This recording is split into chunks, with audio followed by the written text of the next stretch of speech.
단 한 발의 총성이 950만 명의 목숨을 앗아간 세기의 비극을 시작되었습니다.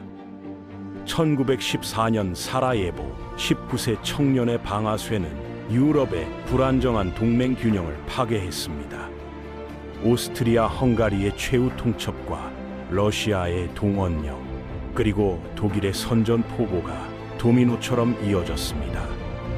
한 달 만에 600만 명이 전장으로. 짧고 영광스러운 전쟁, 4년간의 참혹한 지옥이었습니다. 오늘은 인류 역사상 가장 참혹했던 전쟁, 제1차 세계대전의 시작과 파국의 이야기입니다.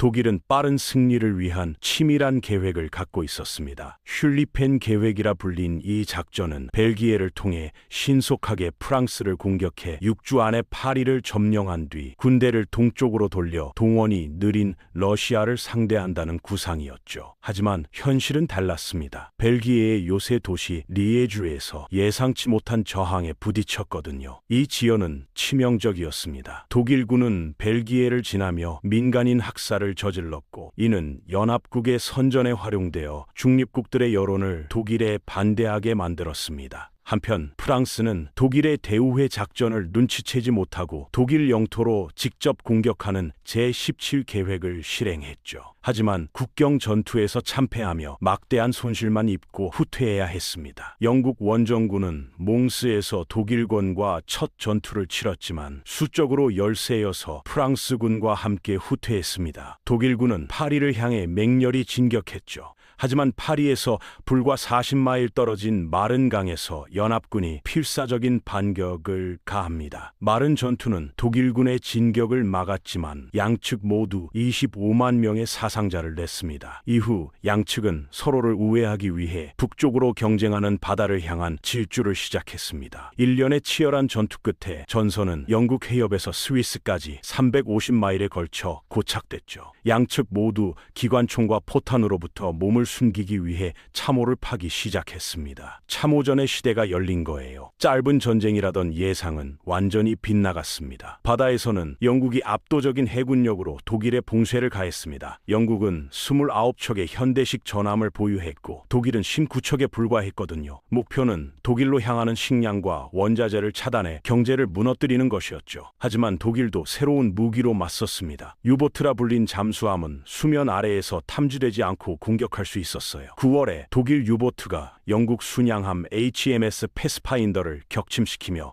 잠수함 발사 어뢰의 첫 희생자를 만들어냈습니다. 동부 전선에서 러시아군은 동프로이센을 침공했지만 탄넨베르크 전투에서 참패합니다. 폰 힌덴부르크 장군이 이끈 독일군은 러시아군 전체를 전멸시키고 9만 명을 포로로 잡았죠. 러시아군이 암호화하지 않은 무선 메시지를 보낸 게 패배의 원인이었습니다. 이어진 마수리아 호수 전투에서도 독일이 승리하며 러시아군은 6주 만에 병력의 3분의 1을 잃었습니다. 반면 오스트리아 헝가리의 세르비아 침공은 세르 전투에서 굴욕적인 패배로 끝났습니다. 러시아에 대한 공세도 30만 명 이상의 손실을 내며 재앙으로 끝났죠. 프셰미실 요새는 러시아군에 포위됐고 독일은 동맹국을 구하기 위해 우치 전투를 벌였지만 확실한 승자 없이 끝났습니다. 전쟁은 유럽을 넘어 전 세계로 확산됐습니다. 터키 오스만 제국이 중앙 강대국에 합류하며 러시아의 선전포고해 코카서스에서 치열한 전투가 벌어졌죠. 아프리카에서는 독일 식민지를 둘러싼 쟁탈전이 펼쳐졌습니다. 영국령 동아프리카와 독일 카메룬, 남서아프리카에서 전투가 이어졌고 독일의 레토우 포어베크 대령은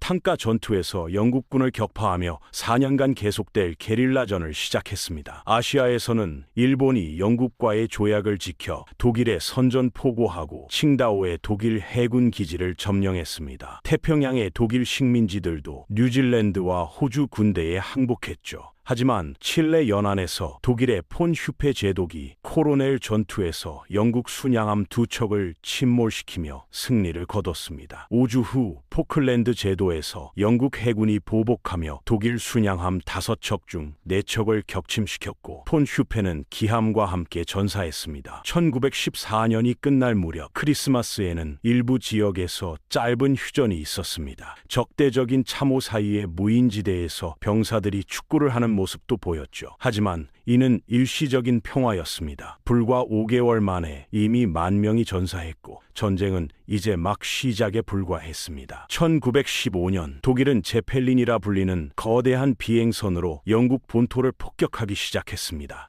세계 최초의 전략적 폭격 캠페인이었죠. 바다에서는 독거 뱅크 전투가 벌어졌고 독일은 영국의 해상 봉쇄에 맞서 무제한 잠수함 전쟁을 선포했습니다. 영국 제도 주변 해역을 전쟁 지역으로 선언하고 유보트가 경고 없이 상선을 공격하게 한 거에 목표는 영국을 굶겨 항복시키는 것이었습니다. 동부 전선에서 독일은 제2차 마수리아 호수 전투에서 또다시 러시아군을 격파했습니다. 러시아는 최대 20만 명을 잃었고 그중 절반은 추위 속에 항복했죠. 하지만 러시아는 오스트리아 헝가리를 상대로는 성공을 거뒀습니다. 4개월간 포위됐던 푸셰미실이 함락되며 10만 명의 오스트리아군이 포로가 됐거든요. 오스트리아 헝가리의 총 손실은 이미 200만 명에 달했습니다. 영국과 프랑스는 다르다넬스 해협에 군함을 보내 터키의 수도 콘스탄티노플을 위협했습니다. 함포 시위로 터키가 빨리 항복할 거라 믿었지만 지뢰의 전함 3척이 침몰하며 공격은 실패로 끝났죠. 서부 전선에서 영국군은 뇌부 샤페를 공격했지만 독일의 철조망과 기관총에 막혀 11,000명의 사상자를 냈습니다. 제2차 이프르 전투에서는 독일이 처음으로 독가스를 사용했습니다. 치명적인 염소가스 구름이 연합군 참호를 휩쓸었지만 독일군은 이 기회를 충분히 활용할 예비군이 없었죠. 이후 양측은 서둘러 조잡한 방독면을 병사들에게 지급했고 화학무기 군비 경쟁이 시작됐습니다. 연합군은 갈리폴리의 ANGAC를 포함한 지상군을 상륙시켰습니다. 목표는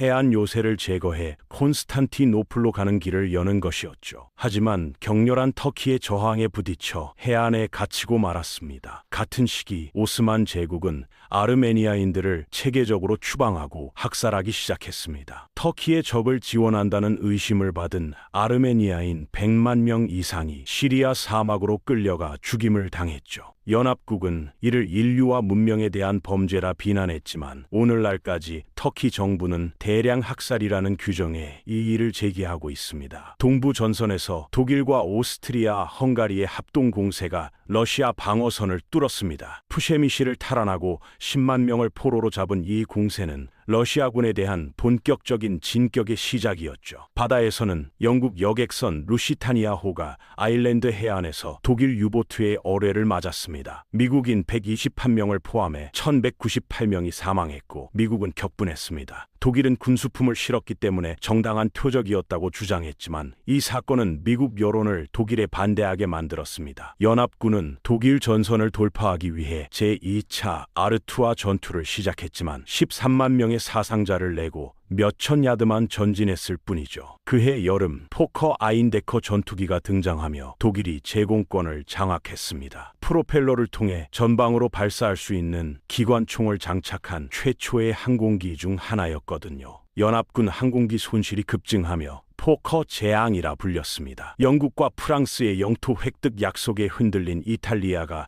연합국에 합류하며 오스트리아 헝가리의 전쟁을 선포했습니다. 이탈리아군은 이손초강을 따라 공격했지만 막대한 손실을 입고 격퇴됐죠. 한편 러시아는 위기에 직면했습니다. 폴란드를 버리고 전면 후퇴를 시작했고 8월에는 독일군이 바르샤바에 입성했습니다. 차르 니콜라이 2세가 직접 군대를 지휘하기로 하며 자신의 운명을 군사적 패배와 더욱 밀접하게 연결시켰죠. 서부 전선에서 연합군은 전쟁 중 가장 큰 공세를 펼쳤습니다. 제3차 아르투아 전투와 제2차 샹파뉴 전투에서 프랑스가 공격했고 영국은 독가스를 사용하며 루스를 공격했죠. 하지만 초기 이득에도 불구하고 곧 수렁에 빠지며 막대한 손실만 남겼습니다. 연합군은 그리스 살로니카에 상륙해 세르비아를 지원하려 했지만 너무 늦었습니다. 불가리아가 중앙 강대국에 합류하며 세르비아는 2개월 만에 압도당했죠. 세르비아 군대의 잔당은 알바니아 산맥을 넘어 탈출했지만 끔찍한 손실을 입었습니다. 전쟁이 끝날 무렵 세르비아는 군대의 3분의 1을 잃었는데 이는 어떤 국가보다 높은 비율이었습니다. 이탈리아 전선에서는 제3차, 4차 이손초 전투가 벌어졌지만 오스트리아 헝가리군은 고지대에 파고들어 철수가 불가능했습니다. 중동에서는 바그다드로 향하던 영국군이 크테시폰 전투에서 터키군에 막혀 쿠트로 후퇴해 포위당했죠. 연합군은 갈리폴리 캠페인을 포기하기로 결정했습니다. 8만 3천 명의 병력이 터키군에 들키지 않고 비밀리에 피했는데 단 한 명도 잃지 않은 전쟁에서 가장 잘 실행된 작전 중 하나였죠. 하지만 캠페인 전체로는 양측 모두 병력의 4분의 1이 사상자가 됐습니다. 1915년은 연합군에게 나쁜 해였습니다. 눈에 띄는 성과는 없고 막대한 손실만 있었죠.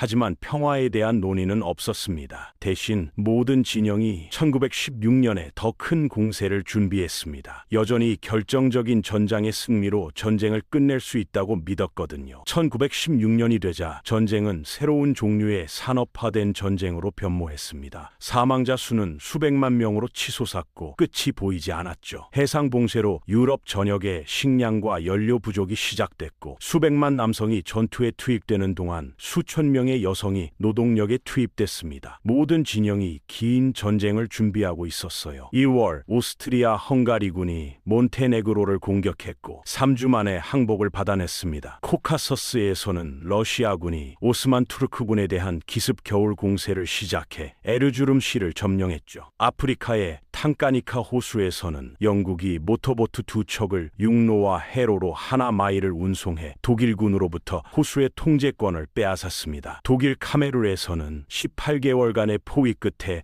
독일군이 항복했죠. 서부 전선에서 독일군은 베르댕에 엄청난 공격을 가했습니다. 에리히 폰 팔케나인 장군은 프랑스가 이 상징적인 도시를 최후의 한 사람까지 지킬 것을 알고 있었죠. 그의 계획은 프랑스를 하얗게 만든다는 즉 소모전이었습니다. 베르댕은 전쟁에서 가장 무서운 전투가 됐어요. 보병 사단이 투입되는 속도만큼 빠르게 파괴되는 기계였죠. 영국은 이미 100만 명이 자원 입대했지만 충분하지 않았습니다. 마침내 징병제를 도입한 마지막 강대국이 됐죠. 영국군은 마크 1 강철 헬멧을 지급받았는데 참호전의 특성상 높은 비율의 머리 부상이 발생했거든요. 중립국 포르투갈이 영국과 협력하자 독일이 선전포고하며 전쟁에 끌려들었습니다. 러시아는 베르댕에서 프랑스군에 대한 압력을 완화하기 위해 나로크 호수 근처에서 공격했지만 재앙이었습니다. 10만 명의 사상자를 냈고 독일군을 우회시키는데도 실패했죠. 더블린에서는 아일랜드 공화주의자들이 부활절 봉기를 일으켰지만 6일간의 시가전 끝에 진압됐습니다. 중동에서는 5개월간의 포위 끝에 쿠트의 영국군이 항복했습니다. 9천 명의 영국군과 인도군이 포로가 됐고 약 절반이 나중에 굶주림이나 질병으로 사망했죠. 영국은 아랍의 지원을 얻기 위해 전쟁 후 독립국가를 약속했습니다. 하지만 비밀리에 영국과 프랑스는 사이크스-피코 협정에 서명해 중동을 분할할 계획을 세웠죠. 이를 모른 채 메카의 후세인 빈 알리는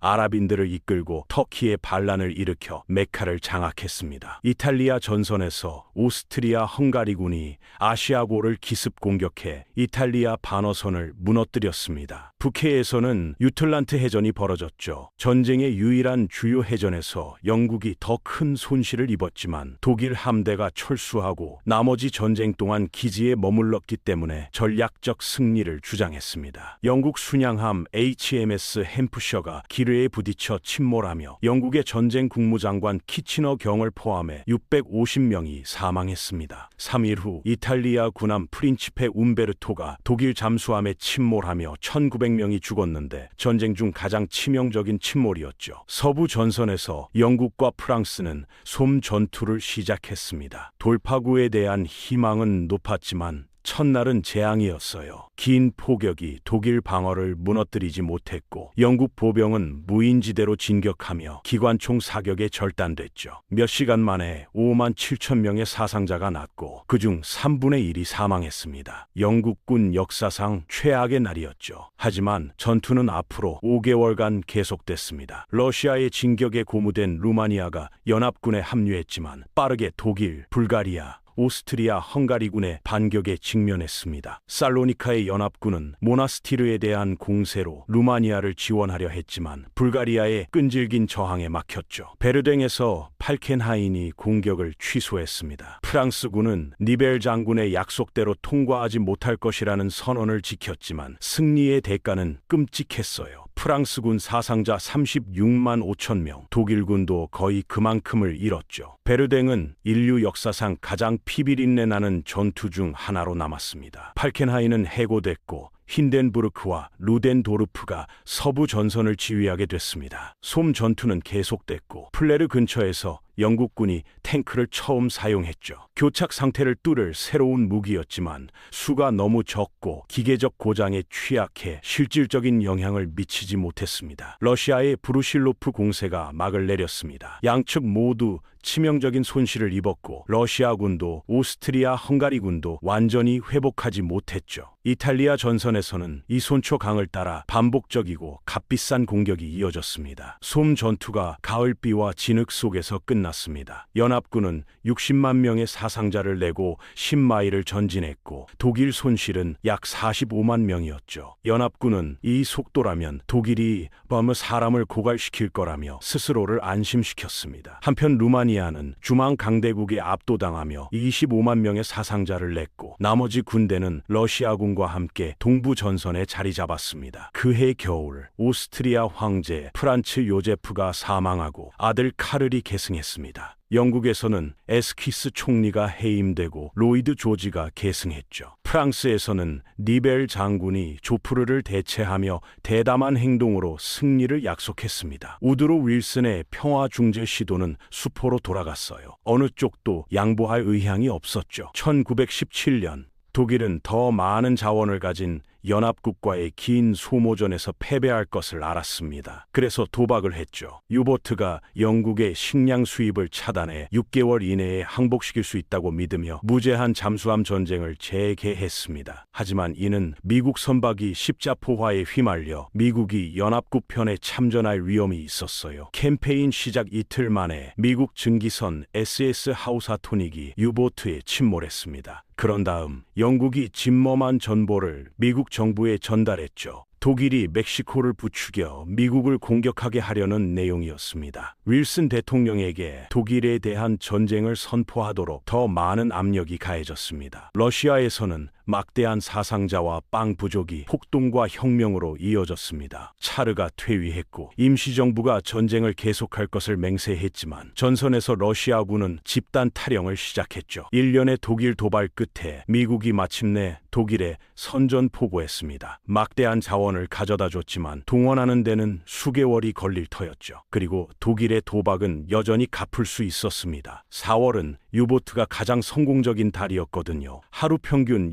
17척의 연합군 선박 88만 6천 톤을 침몰시켰습니다. 유보트가 곧 패배하지 않으면 영국은 기아에 직면할 상황이었죠. 서부 전선에서 영국군은 아라스 전투를 시작했습니다. 격전 끝에 캐나다군이 비미리지의 고지대를 점령했죠. 제한적인 승리였지만 연합군 사상자 15만 명, 독일군 13만 명이었습니다. 참호 위의 공중전은 새로운 수준에 도달했어요. 정찰기는 적의 위치를 파악하고 포병 사격을 지시하는데 매우 중요했죠. 그해 봄 독일 항공기의 우세는 피해 사월로 알려진 연합군에게 막대한 손실을 입혔습니다. 비미리지가 함락된 지 3일 후 니벨 장군이 주요 공세를 시작했습니다. 기대치가 높았지만 초기 성공 이후 진격이 정체되며 양쪽 모두 사상자가 빠르게 늘었죠. 무의미한 손실로 프랑스 군대의 사기가 무너졌습니다. 전체 유닛이 반란을 일으켜 공격을 거부했어요. 니벨은 해임됐고 베르댕의 영웅 페탱 장군이 더 이상 자살 공격을 하지 않겠다고 약속하며 총사령관이 됐습니다. 그해 여름 메신리지에서 영국이 독일 전선 아래에 19개의 거대한 지뢰를 폭파했습니다. 역사상 가장 큰 인공 폭발이었고 훌륭하지만 매우 지역적인 영국의 승리를 가져왔죠. 그리스에서는 콘스탄틴 왕이 강제 퇴위하고 그리스가 연합국에 합류했습니다. 러시아 임시정부가 새로운 공격을 명령했지만 7월 공세는 재앙이었습니다. 러시아 군대의 사기와 규율은 무너졌고 중앙 강국의 반격은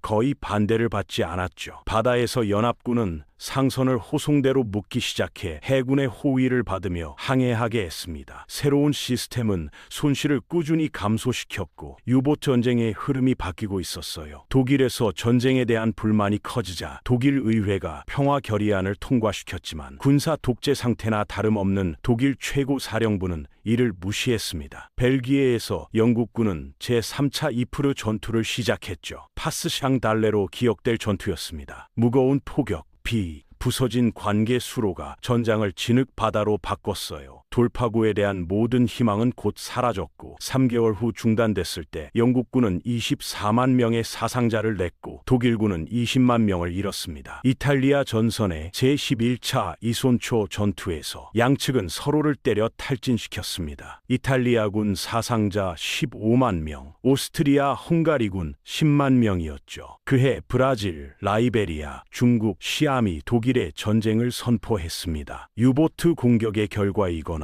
연합격의 환심을 사려는 것이었죠. 중국은 중동, 아시아의 연합국을 위해 일하는 수천 명의 노동자를 기여했습니다. 중동에서 영국군은 바그다드를 점령하며 1916년 쿠트의 치욕을 되갚았습니다. 시나이 사막을 가로질러 진격했지만 제1차, 2차 가자 전투에서 오스만군에 후퇴했죠. 7월 아랍 반군이 아라비아의 로렌스로 알려진 영국 군사 고문과 함께 아카바를 점령했습니다. 그해 가을 영국 외무장관 벨푸어가 팔레스타인의 유대인을 위한 민족적 고향을 건설한다는 벨푸어 선언을 발표했습니다. 목표는 연합국에 대한 유대인 지지를 모으는 것이었지만 이 선언은 아랍 지도자들에 대한 기존 서약과 모순됐죠. 10월 영국은 가자에서 승리해 팔레스타인 진출의 길을 열었고 6주 후 앨런비 장군이 예루살렘으로 들어가 400년간의 오스만 제국 통치를 종식시켰습니다. 러시아군이 혼란에 빠진 상황에서 독일은 군대를 이탈리아 전선으로 이동했습니다. 카포레토 전투에서 이탈리아 군대를 격파하며 70마일을 전진하고 25만 명을 포로로 잡았죠. 서부 전선에서 영국과 프랑스 사단은 전선을 강화하기 위해 재배치되어야 했습니다. 러시아에서는 두 번째 혁명으로 레닌의 볼셰비키당이 집권했습니다. 그는 러시아의 전쟁 개입을 끝내기로 결심했죠. 프랑스에서는 호랑이라는 별명의 조르주 클레망소가 총리가 되며 총력전과 총체적 승리를 약속했습니다. 1917년 말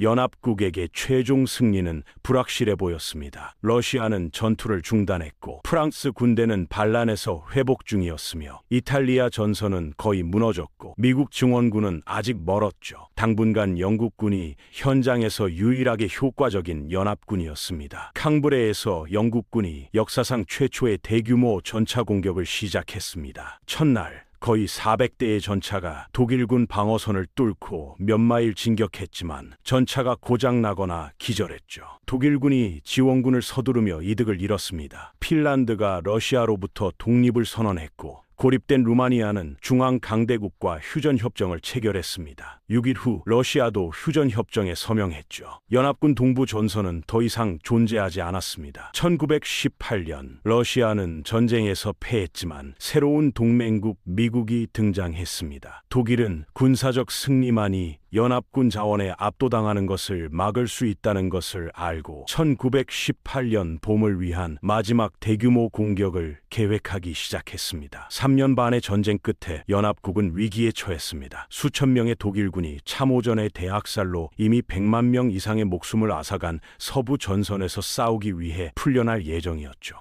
하지만 독일도 절망적이었습니다. 영국의 오랜 해상 봉쇄는 국내 부족과 사회적 불안을 초래했고 미국의 참전은 독일은 연합군 대의에 새로운 인력과 막대한 자원을 제공했거든요. 독일은 서부 전선에서 빠른 승리를 거두지 못하는 한 불가피한 패배에 직면해 있었습니다. 윌슨 대통령이 14개 조항을 발표했습니다. 비밀 조약의 종식, 군대 규모 축소, 오스트리아 헝가리 제국 국민의 자결, 미래 분쟁 해결을 위한 국제 조직 등 전후 세계에 대한 비전을 설명했죠. 하지만 대부분의 유럽 지도자들은 희망사항으로 일축했습니다. 브레스트 리토프스크에서 볼셰비키 러시아가 중앙 강대국과 평화조약에 서명했습니다. 러시아는 평화를 대가로 막대한 영토를 포기했죠. 이제 50명의 독일군이 동부 전선에서 서부 전선으로 재배치될 수 있었고, 루덴도르프 장군은 전쟁에서 승리하기 위한 최후의 총력전을 계획했습니다. 루덴도르프의 봄 공세가 연합군을 방심하게 만들었습니다. 새로운 침투 전술을 사용하는 독일 돌격대는 영국 제5군을 압도했죠. 독일군의 진격은 영국군과 프랑스군을 분열시킬 위험이 있어 재앙적인 결과를 초래할 수 있었습니다. 그래서 프랑스 장군 페르디낭 포쉬가 연합군 최고 사령관으로 임명되어 전략을 조정했습니다. 아미엥 왜곡에서 영국군과 호주군이 즉석에서 방어를 펼쳐 마침내 독일군의 진격을 저지했죠. 독일 공세가 북쪽으로 전환했지만 영국군은 독일군에게 큰 손실을 입히며 돌파구를 막았습니다. 참호 위에서는 공중전이 계속 확대되고 있었어요. 현재 각 진영은 서부 전선에서 3,000대 이상의 항공기를 운용했지만 1918년 연합군은 더 많은 자원 덕분에 제공권을 확보했죠. 4월 21일 독일에서 가장 유명한 조종사인 붉은 남작 만프레드 폰 리히트호펜이 아미엑 근처에서 격추되어 사망했습니다. 80승을 거둔 그는 전쟁에서 가장 높은 점수를 받은 에이스였고 완전한 군사적 명예와 함께 연합군에 의해 묻혔습니다. 영국의 새로운 독립폭격군이 쾰른에 대한 일광 공습을 시작했습니다. 영국 자체의 전략적 폭격 캠페인의 시작이었죠. 지상에서 루덴도르프의 공격은 프랑스군을 목표로 남쪽으로 전환됐지만 30마일을 전진한 순간 새로운 미국 사단이 전선에 진입해 마른강에서 저지됐습니다. 미 제1사단이 캉티니 전투에서 처음 전투를 목격했고 3일 후 미 제2사단이 벨로우드 전투에서 승리를 거뒀습니다. 현재 프랑스에는 거의 100만 명의 미군이 있었고 매일 1만 명이 추가로 도착했죠. 독일 공세의 4단계는 9마일 전진으로 이어졌지만 결국 프랑스의 반격으로 중단됐습니다. 이탈리아에서는 오스트리아 헝가리 제국이 아지아고와 피아베 강을 공격했지만 막대한 손실로 격퇴됐고 오스트리아 헝가리 군대의 사기가 무너졌습니다. 영국군과 프랑스군이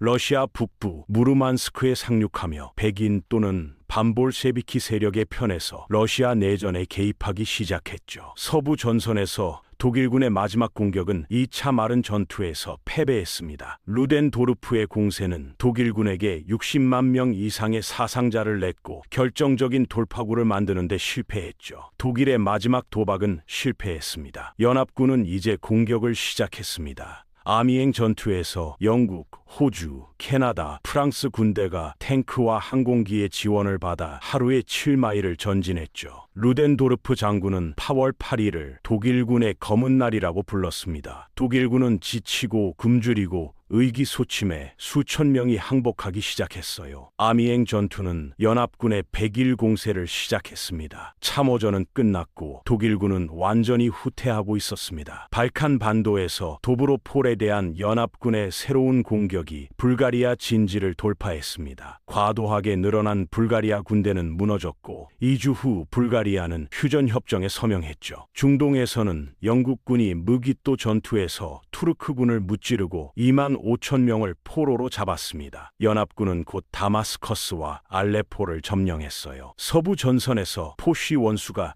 일반 공격을 명령했습니다. 영국, 프랑스, 미국 군대가 힌덴부르크 선에 도달하고 돌파했죠. 루덴도르프는 카이저에게 군사 상황이 절망적이며 독일이 휴전을 추구해야 한다고 알렸습니다. 독일은 우드로 윌슨에게 요청을 보냈고 윌슨은 독일이 모든 점령지에서 철수하고 황제의 퇴위를 요구했어요. 이탈리아 전선에서 연합군은 비토리오 베네토 전투에서 오스트리아 헝가리에 최후의 일격을 가했습니다. 오스트리아 헝가리군이 와해되고 30만 명의 포로가 잡혔죠. 동맹국이 붕괴될 위기에 처하자 오스만 제국은 무드로스에서 휴전 협정을 맺었습니다. 4일 후 오스트리아 헝가리는 빌라 주스티에서 연합군과 휴전 협정에 서명했어요. 킬에서 독일 공해 함대는 영국 해군에 자살 공격을 가하라는 명령을 받았지만 대신 반란을 일으켰습니다. 혁명은 독일 전역에 퍼졌고 카이저가 퇴위하며 독일 공화국이 선포됐죠. 1918년 12월 12일 독일 대표단이 콩피에뉴에서 포시 원수의 철도 마차 안에서 연합군과 휴전 협정에 서명했습니다. 오전 11시에 발효됐지만 싸움은 마지막 순간까지 계속됐어요. 미국 병사 헨리 군터가 10시 59분에 독일 기관총을 돌격하다 사망했는데 제1차 세계대전 중 전사한 마지막 군인으로 여겨집니다. 3일 후 동아프리카에서 독일 장군 폰 레토우 포어베크가 그의 군대를 항복시켰습니다. 4년 동안 그는 집에서 단절된 채 무패로 남아 수많은 연합군을 묶어놨거든요. 그는 여전히 역사상 가장 위대한 게릴라 지도자 중 한 명으로 간주되고 있습니다. 파리 평화회의가 베르사유 궁전에서 열렸고 대표단은 미래의 국제 분쟁을 해결하기 위해 국제연맹을 만들자는 제안을 수락했습니다. 6월에 서명된 베르사유 조약은 독일에 가혹한 조건을 부과했죠. 독일의 군대는 규모가 제한됐고 연합국에 전쟁 배상금을 지불해야 했으며 이웃에게 영토를 잃고 식민지는 승자에게 점령됐습니다. 독일은 또한 전쟁 유죄 조항으로 전쟁에 대한 책임을 받아들여야 했는데 이는 독일의 지속적인 분노의 원천이 됐어요. 유럽의 경계가 다시 그어졌습니다. 폴란드는 100년의 외국 지배 이후 다시 등장했고 오스트리아, 헝가리, 체코슬로바키아, 유고슬라비아, 확대된 루마니아는 오스트리아 헝가리 제국의 잿더미에서 나왔죠. 오스만 제국이 해체되며 대부분 유럽의 지배를 받는 새로운 국가들이 중동에 만들어졌습니다. 유럽에서와 마찬가지로 여기에서 미래 분쟁의 씨 뿌려졌죠. 극동에서는 중국의 이전 독일 소유물이 일본에 넘겨져 중국의 분노를 불러일으켰습니다. 제1차 세계대전은 참전 군인의 8분의 1인 950만 명의 군인 목숨을 앗아갔습니다. 2100만 명이 부상당해 민간인 700만 명도 목숨을 잃었죠. 유럽의 거대한 지역이 황폐화됐고 옛 제국은 사라졌으며 새로운 국가들이 탄생했습니다. 개인적으로 이 전쟁을 보기 전까지만 해도 전쟁이 단순히 승자와 패자를 가르는 것이라 생각했지만 제1차 세계대전을 보니 전쟁이 얼마나 많은 것을 바꿔놓는지 알게 됐네요. 제국이 무너지고 새로운 국가들이 등장했지만 동시에 미래 분쟁의 씨앗도 함께 뿌려졌죠. 베르사유 조약의 가혹한 조건은 20년 후 더 큰 전쟁의 불씨가 될 거예요. 중동에 그어진 인위적인 경계선들은 오늘날까지도 갈등의 원인이 되고 있고요. 전 세계임이 변화됐고 세상은 다시는 같지 않았습니다. 짧고 영광스러운 전쟁이라던 예상은 4년간의 참혹한 대학살로 끝났죠. 오늘은 인류 역사를 뒤바꾼 1차 세계대전에 대한 이야기였습니다.